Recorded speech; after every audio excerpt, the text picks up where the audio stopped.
Сәлеметсіңдер ме балалар? 4-ші сынып қазақ тілі пәні. 78-ші сабақ көмектес септік. 68-ші жаттығу жұмбақты оқып шешуін тап. Тұмсығымен ояды, ұя салып қояды. Табыңдаршы балалар, ол қандай құс болады?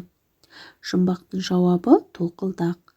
Қарамен жазылған сөзге сұрақ қой. Бұл қай септіктің сұрағы? Мұндағы қарамен жазылған сөз тұмсығымен сөзі. Тұмсығымен, несімен? Тұмсығымен. Яғни, көмектес септігінің сұрағы болып тұр, иә балалар? Олай болса балалар, ережені мұқият тыңдап, есімізде сақтап аламыз. Көмектес септігіндегі зат есімдер кіммен, немен, кімдермен, нелермен деген сұрақтарға жауап береді. Көмектес септігі атау септігіндегі сөздерге мен, бен, пен жалғаулары жалғану арқылы жасалады. Бұл жалғауларды көмектес септік жалғаулары деп атайды. 69-шы тапсырма сөйлемдерді көшіріп жаз. Мұхиттар теңіздермен жалғасып жатыр. Ақ бидай күннің нұрымен, жаңбырдың суымен өседі.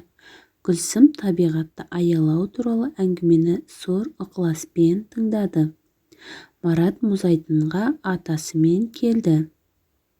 Бір-біріңе түсіндіре отырып сөйлем мүшесіне талдаңдар. Көмектес септігіндегі сөздер сөйлемнің қандай мүшесі болып тұрғанын айтыңдар. Сөйлем мүшелеріне талдап көрсетілді. Мұндағы көмектес септігіндегі сөздер теңіздермен, нұрымен, атасымен, суымен, ықыласпен деген сөздер. Бұлар сөйлемде тұрлаусыз мүшелер. Бұл жерде теңіздермен, атасымен деген сөздер толықтауыш болады да, нұрымен, суымен деген сөздер анықтауыш болады. 70-ші жаттығу мәтінді түсініп оқы.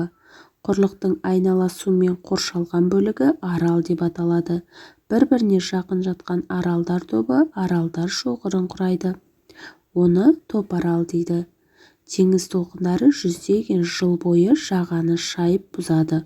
Одан құрлықтың белгілі бір өңірін бөледі. Әуелі әлгі жер бөлігі құрлық пен жіңішке мойнақ арқылы жалғасып жатады да түбек деп аталады. Бірте-бірте мойнақты су бұзғаннан кейін арал пайда болады. Мәтін ол кім, бұл не кітабынан алынды. Мәтінге ат қой. Балалар, мәтінге арал деп ат қойсақ болады. Көмектес септігінде тұрған сөздерді тауып, өз пікіріңді сызбаны пайдаланып дәлелде. Мұндағы көмектес септігіндегі сөздер сумен және құрлықпен сөздері.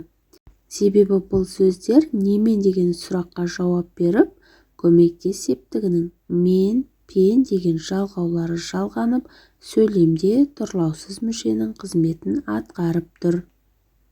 71-ші жаттығу ұйқасына лайық сөзді қойып, өлеңді көшіріп жаз. Тұмсығымен шымшып, құрт дереді шымшық. Сылдыр қағып, таудан құлап, жатыр ағып, мөлдір бұлақ. Әли Ысқабаев. Шығыс көмектес септіктеріндегі сөздерді тап. Көмектес септігіндегі сөзді сөз құрамына талда. Сонда не байқадың? Шығыс септігіндегі сөздер тұмсығымен және таудан деген сөздер. Немен? Тұмсығымен. Түбірі тұмсық. Қ дыбысы жалғаудың жалғану арқылы ғ-ға айналып кетіптір. Яғни тұмсығы, оның тұмсығы. Тәуелдік жалғауы, мен дегеніміз көмектес септігінің жалғауы. Келесі таудан. Неден? Таудан. Түбірі тау, дан деген шығыс септігінің жалғауы арқылы жасалып тұр. 72-ші жаттығу шығармашылық үзіліс. Сөздерді оқы, тек көмектес септігіндегі доптарды торға түсір. Мұндағы сөздер балалар қылқаламмен, теңізшіде, тағада, кітаппен, еңбекті, құрлықтың, таудан, шымшық деген сөздер.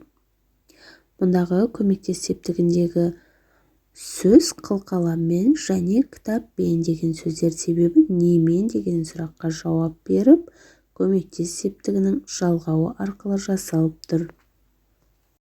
75-ші жаттығу жағдаяттан шығып көр. Жаздың бір шуақты күнінде Асқар мен Болат көл жағасына демалуға барды. Олар суға шомылып күнге қыздырынды. Өздерімен бірге әкелген қарбыздарын жеді. Қарындары тойған балалар қарбыздың қабықтарын суға лақтырып ойнады. Үлкен кісілердің ескертпесін естімегендей сыңай танытты.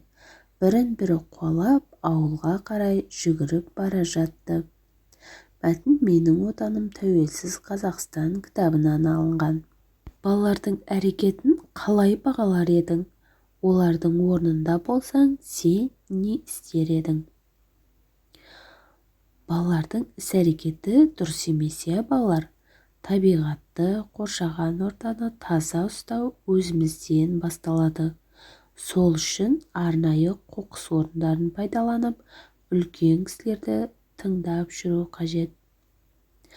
Ал балалар, осымен бүгінгі сабағымыз аяқталды. Сендерге барлық тапсырмалар түсінікті болды деген ойдамын.